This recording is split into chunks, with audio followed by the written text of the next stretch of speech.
Good morning. অনেক দিন পরে একটা ব্লগ শ্যুট করছি। একটু কলকাতায় যাচ্ছি নিজস্ব একটা দরকারে, এই গাড়িটায় বেরিয়ে যাব। তো চলো যাই, দেখি কোথায় যাই, কেন যাচ্ছি। তো কলকাতায় যাব, ওখান থেকে পুরো আজকের দিনটা পুরোটা তোমাদের সঙ্গে শেয়ার করব, কারণ অনেক দিন ব্লগ শ্যুট করি না। তো আজকে ভাবলাম বেরোচ্ছি যখন, তোমাদের সঙ্গে আজকে একটু ব্লগটা শ্যুট করি। তো যাব কলকাতায়। কোথায় যাব, কেন যাব, কী বৃত্তান্ত সবটা তোমাদের সঙ্গে শেয়ার করব। চলে এসছে আমার গাড়িতে করে বেরিয়ে যাব। আমি, আমার হাজব্যান্ড আর আমার একটা বান্ধবী, তিনজন মিলে বেরিয়ে যাব। তো চলো দেখা যাক আজকে সারাদিন কোথায় যাই, কি করি, সবটা তোমাদের সঙ্গে শেয়ার করব। দেখতে থাকো, নিশ্চয়ই ভালো লাগবে। তো কলকাতা থেকে ফেরার সময় আর একটা জায়গায় যাওয়ার কথা আছে, যদি যাই সেটাও তোমাদের সঙ্গে শেয়ার করব, বিশেষ একটা জায়গা। তো চলো দেখতে থাকো। ওই গাড়িটায় যাব।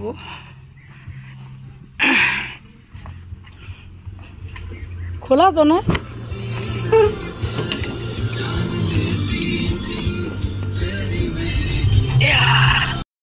গাড়িতে উঠেই গান চালিয়ে দিয়েছে জন্য আমি মুখে স্টপ করে দিয়েছি, ব্যাক ভয়েস দিতে হচ্ছে, আওয়াজটা বন্ধ করে দিতে হয়েছে। অবশ্যই গাড়িতে গান চলছে, মানে ঠাকুরের গান চলছে। বোঝোই তো এখনকার ছেলে পেলে গান ছাড়া গাড়ি চালাতে পারে না, তবুও সুন্দর একটা গান চলছে জন্য মানে সাউন্ডটা অফ করে দিতে হলো। আমার এখন অবধি হাইয়েস্ট চালানো একদিনে 580 কিলোমিটার। গানটা চলছে জন্য আর গানটা বন্ধ করতে বললাম না, সাউন্ডটা অফ করে দিয়ে সামান্য একটু দিয়ে তো চলেছি। NS34 বলছিলাম, কিন্তু বলছিল না এটা রাস্তাটার নাম চেঞ্জ হয়েছে, এটা NS12 হয়েছে, এটা জানতাম না। সেই সব আলোচনা করতে করতেই যাচ্ছিলাম। আর দেখো রাস্তাটা কতটা সুন্দর হয়েছে। না, এটা এখন NS34 না, এটা NS12 নাকি, প্রত্যেকটা বোর্ডে লেখা আছে।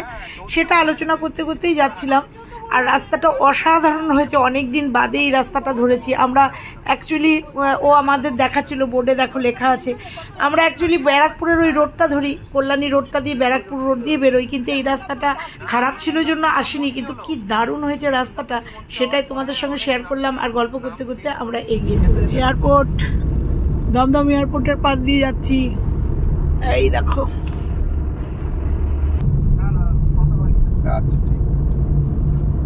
মিলন, ভালো আছো? কলকাতা আমার ভীষণ প্রিয় একটা নগরী, আমি ভীষণ ভালোবাসি কলকাতায় ঘুরতে। তো এই জন্য এই রাস্তাগুলো তোমাদের সঙ্গে শেয়ার করছি, এত অসাধারণ লাগছে। তো চলো তোমরাও আমার সাথে একটু দেখে নাও। তোর দিকে দে। হ্যাঁ, এই যে দুই বান্ধবী যাচ্ছি, সামনে হাজবেন্ড আছে। এখনো বলছি না কোথায় যাচ্ছি কলকাতার উদ্দেশ্যে বেরিয়েছি, যাচ্ছি। চলো দেখতে থাকো কোথায় যাচ্ছি একটা বিশেষ দরকারে। তো চলো, সামনে সমস্ত সেই অ্যাটমসফিয়ার, যারা দেখোনি দেখে না আমার ক্যামেরায়, আমি অ্যাটমসফিয়ারের একদম সামনে। ঢুকতে পারবো না, ক্ষমতা নেই, শুধু ক্যামেরা করার ক্ষমতা। বুঝতে পেরেছো বন্ধুরা? ক্যামেরা করে তোমাদের দেখিয়ে দিলাম, দুধের স্বাদ ঘোলে বেটালাম। কি করতাম, এই যে দেখতে পাচ্ছ অ্যাটমসফিয়ার, তোমাদের ফটোই দেখিয়ে দিলাম। সামনে যাওয়ার ক্ষমতাও নেই, স্পর্ধাও নেই। বুঝতে পেরেছো? এই দেখো, এই যে অ্যাটমসফিয়ারের পাশ দিয়ে কেউ গেছিল তো, আমাদের কোনো বড় ব্লগার বলেছিল না এখানে একটা কিনবে, ফ্ল্যাট কিনবে, তাই তো? এই যে আমিও চলে এসেছি অ্যাটমসফিয়ারের কাছে ছবি তুলতে। শীতের সময় আমি আর তিনটে বন্ধু মিলে পিজি হাসপাতাল, এইখান দিয়ে ফ্লাইওভারে উঠবো, 3 বার ঘুরেছি রাস্তা, চেনা রাস্তা, কিন্তু উঠতে আর পারছি। কলকাতা এরকমই হয়, 3 বার ঘুরলাম। করো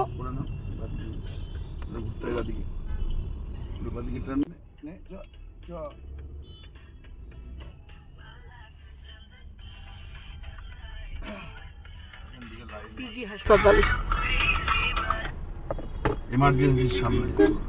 ইমার্জেন্সির সামনেই দাঁড়াও। চেঞ্জ হয়ে গেছে তো হসপিটাল পুরো। আমার ডান দিক দিয়ে ঢুকি, এই তো কার্ডিওলজি বিল্ডিং এদিকে, এর ভিতরে জায়গা আছে বল। হ্যাঁ, তো পার্কিং এর জায়গা আছে তো। ও ঠিক কোথাটা রেখে? হ্যাঁ, এমার্জেন্সিটা কোন দিকে জিজ্ঞেস লেখা তো নাই। পান ব্লকের সামনে। পিজি হাসপাতাল। চলে এসেছি পিজি হাসপাতাল। তো একটুখানি চেক আপ এসেছি, মানে হাজব্যান্ডের একটু প্রবলেম হয়েছে। তো তোমরা জানো এর আগে আমি চেন্নাই থেকে ভেলোর থেকে চেক আপ করিয়ে নিয়েছি। তো একটুখানি প্রবলেম হয়েছে, তা পিজিতে পরিচিত আছে, তা বললো এসে একবার অন্তত একটু দেখিয়ে যেতে। তাই একটুখানি এসছি একটু চেক আপে। তার সাথে বান্ধবী সুগার ধরা পড়েছে, চল তাহলে আমার সাথে, তোকেও দেখিয়ে নিয়ে আসি। তাই যে 3 জন মিলে চলে এসেছি। তো ওই জন্য ওকে একটু দেখাবো, মেন হচ্ছে ওকে দেখাবো, তার সাথে আমার বরকে একটু চেক আপ করাবো। তো চলো, এতক্ষণ তোমরা সাসপেন্সে ছিলে, আমি এসেছি পিজিতে। তো দেখি কতটা কি করা যায়, সঙ্গে থাকো, সবটাই শেয়ার করবো তোমাদের সঙ্গে। তারপরে এখান থেকে যদি তাড়াতাড়ি বেরোতে পারি। এখন বাজে কটা বাজে? 11:30, 11টা বাজে। এখান থেকে বেরিয়ে দেখি যদি 12টা 18 বাজে, তারপরে কোথাও যাওয়ার একটা ইচ্ছা আছে। দেখা যাক, সঙ্গে থাকো, দেখতে থাকো, নিশ্চয়ই ভালো লাগবে। তো চলো আগে ডাক্তারটা দেখিয়ে নিই। ও আমার টিকিট কেমন জানাচ্ছে না কি বলবো টিকিট।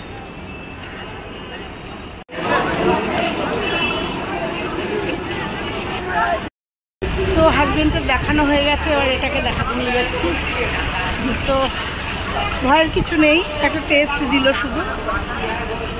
ভয় পেয়েছিলাম বা একটু ইসিজিতে একটা প্রবলেম দেখা দিয়েছিল, তো না, সেটা ভয়ের কিছু ব্যাপার নেই। আর একটা টেস্ট দিল,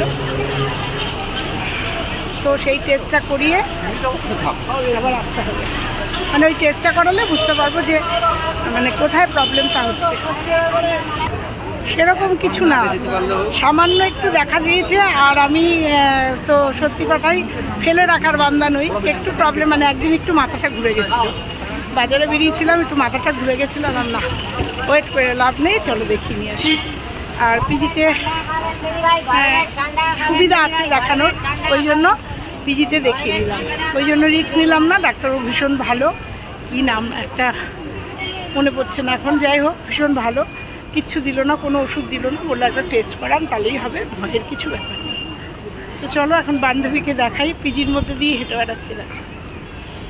এটা আমাদের কলকাতায় যেহেতু, আর ভারতবর্ষের মধ্যে নাম আছে, তো বাইরে গেলে চেন্নাই বা ভেলোর, নরভিতে তোমরা দেখেছো আমি ট্রিটমেন্ট করিয়েছি। আর লোকালে সবসময় তো আর চেন্নাই বা ভেলোর যাওয়া সম্ভব না। তা সামান্য একটু প্রবলেম দেখা দিয়েছে, তাই ভাবলাম পিজিতে একবার একটু চেক আপ করিনি, তাই পিজিতে চলে এসেছি। তো চলো এবার বান্ধবীকে দেখাই। মানুষকে দেখতে হবে না, এই দাবদাহ, প্রচণ্ড গরম। বেরিয়ে যাচ্ছি আমরা পিজি থেকে, দেখানো হয়ে গেছে, খুব তাড়াতাড়ি হয়ে গেছে। এই যে পিজি হাসপাতাল, ফুলবিল বিশাল এরিয়া নিয়ে।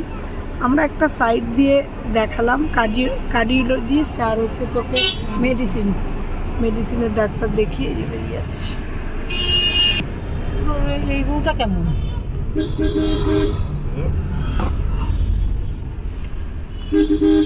একটু চা কোনো কিছুই লেখা বাজে এখন 1:30। মেয়ে ফোন করে বলছে যে আচ্ছা আবার কোন 22 তারিখ, কি গরম। ঠিক আছে, ঠিক আছে। যারা চা খোর তারা যেখানে যাবে আগে চায়ের খোঁজ করবে। তা ওই যে আমিও 25 টাকা করে চা, কিন্তু চা সেই রকম চা, 25 টাকা করে চা, গাড়িতে বসে দিয়ে গেল সেই রকম চা। এই দেখো তোমাদের দেখালাম তো, দারুণ খেতে।